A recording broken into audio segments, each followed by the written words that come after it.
Olá, amigos e amigas, que o Senhor vos abençoe e que o Senhor Deus vos guarde e que todos tenham um feliz dia.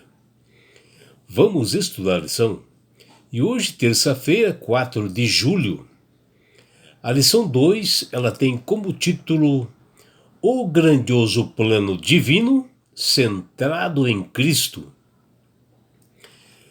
A lição de hoje ela está baseada no livro do apóstolo Paulo, Efésios, capítulo 1, versículos 9 e 10. E aqui nós vemos qual é o plano de Deus para a plenitude dos tempos e qual é o alcance de tudo isto.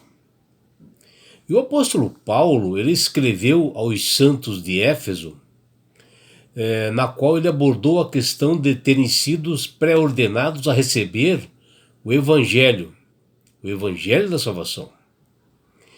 E ele escreveu sobre a última dispensação, ou seja, aquela em que nós vivemos.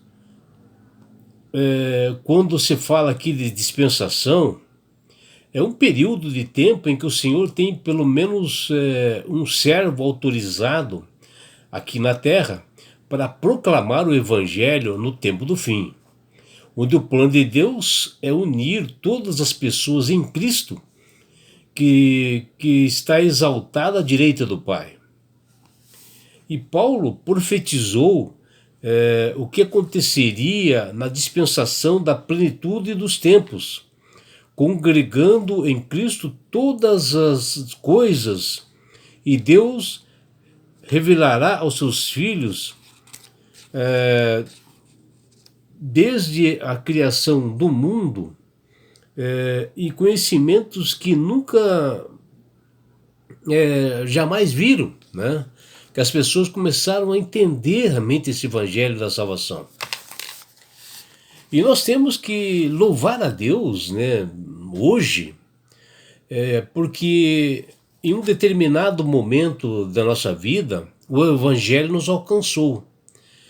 E nós tivemos uma oportunidade cheia de bênçãos espirituais, quando nós aceitamos a Jesus como Salvador e Senhor da nossa vida. E o mesmo apóstolo Paulo, na sua carta, né,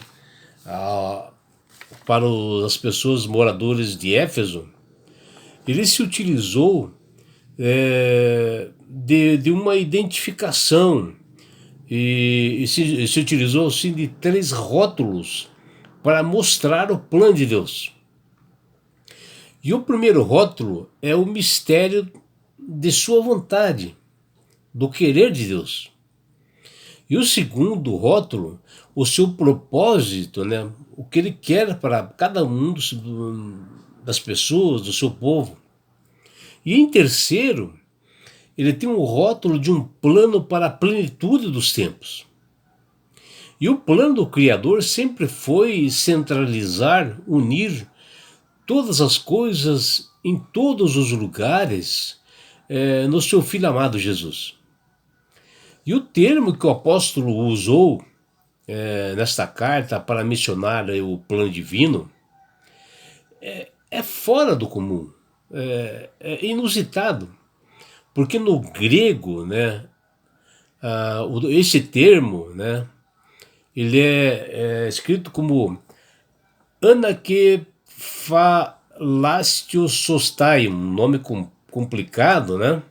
Mas traduzindo, ele significa conduzir, somar, fazer convergir todas as coisas em Cristo.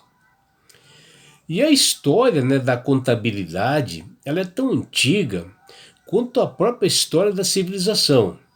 E ela está ligada às primeiras manifestações humanas da necessidade social de proteção à posse e de perpetuação, de interpretação dos fatos ocorridos, né, com o objeto material, de que o homem sempre disposto a alcançar os fins propostos. E na prática contábil dos antigos povos, muito antes de Cristo, somava-se uma coluna assim, de algarismos e colocava o resultado final ou seja, o total da soma no topo, né? E pensando assim, Cristo, ele está no topo, né, do plano divinal final e escatológica. E sempre foi o propósito de Deus, até foi uma das invejas, né, de Lúcifer, provocando uma rebelião no céu. E esse plano total, assim, na integridade, né, totalmente, estava centrado em Jesus Cristo. E foi elaborado antes da fundação do mundo, que diz lá em Efésios, capítulo 1, versículo 4. E é tão abrangente, meus amigos, que todo o tempo que Paulo mencionava no seu livro de Efésios, como a plenitude, né, dos tempos e espaço, sendo todas as coisas, tanto as coisas que estão no céu como as na terra. Vejam a grandeza e a extensão disso, nessa plenitude dos tempos. E Paulo confirma, né, a unidade sempre em Cristo, como o grandioso objetivo de Deus para o universo. E quando o apóstolo Paulo fala em Efésios 1:10 sobre a plenitude dos tempos, e ao discutir, né, o plano divino, ele está querendo dizer que basicamente o momento é apropriado, né, de acordo com o decreto de Deus para que sua vontade seja cumprida, o tempo seja cumprido. Isso quer dizer que a plenitude dos tempos é quando as estações precedentes estabelecidas por Deus se completam, ou seja, é o tempo certo, o tempo ideal, correto por Deus.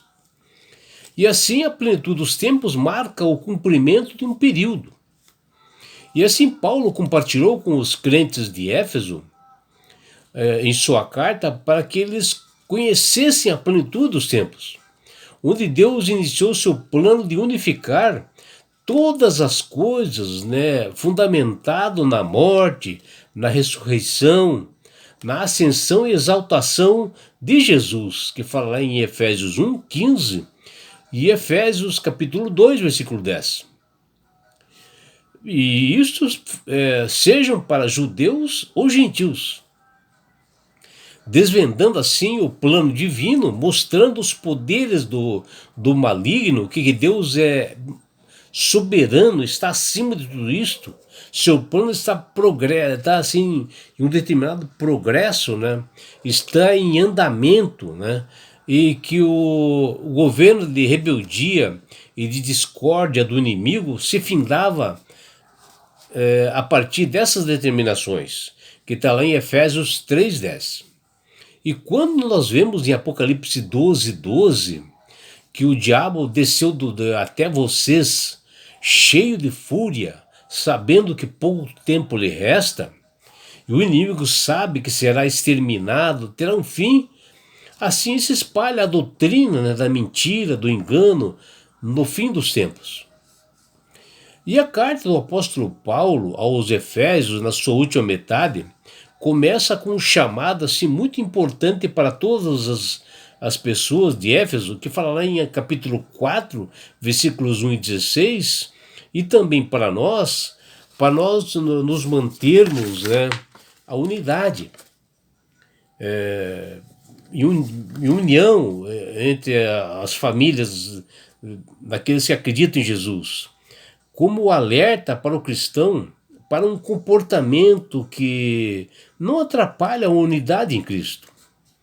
E Paulo faz aqui uma longa exortação a todos os cristãos de todos os tempos, né, para controlarem assim as atitudes que prejudiquem esta unidade. E o livro de Efésios, né, conclui com argumentos assim que dá esperança para todos nós, com a imagem animadora da igreja sendo um verdadeiro assim, exército unificado, né? Todos unidos, né? E todos com o mesmo pensamento, promovendo com vigor a paz em nome de Jesus, que está lá em Efésios capítulo 6, versículos 10 a 20. O que nós temos que pensar que o plano do Criador do Universo, ele vai muito além da igreja. E Paulo, em Colossenses capítulo 1, versículo 20, ele declara que Deus tem um plano de reconciliar consigo mesmos todas as coisas, tanto as coisas que estão na terra, assim como as coisas que estão no céu, ou seja, envolvendo toda a criação. Então, quanto a medida de tempo estiver completa em seu aspecto assim final, ou seja, na plenitude dos tempos, em seu sentido mais específico, né? O governo de Cristo sobre todas as coisas será manifestado de forma visível, cumprindo assim de forma plena o final de todo o plano eterno divino. E este povo é para o universo todo, para todas as pessoas, para todas as coisas, para o cosmos, né? E nada veio da mentalidade humana, e sim veio de Jesus, de Cristo, antes da fundação do mundo.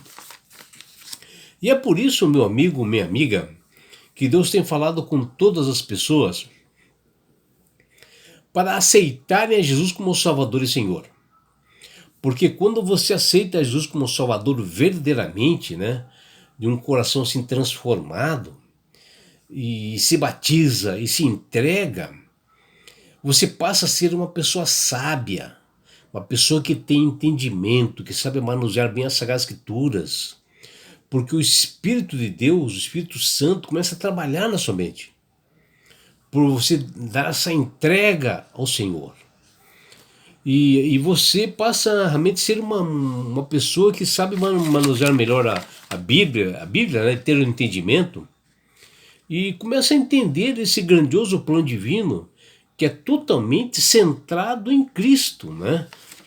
E você passa a entender mais que a salvação só vem através de Jesus. E não é só isso, meu amigo, minha amiga. Quando você aceita Jesus como Salvador e Senhor, você ganha de Deus esse presente, né, que chama-se salvação.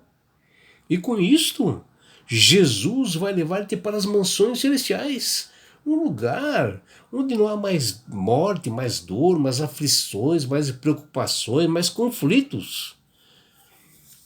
E sabe por que Deus quer fazer isto? Com você, meu amigo. Com você, minha amiga. Porque Jesus te ama. Abraços do seu amigo João Carlos Amorim.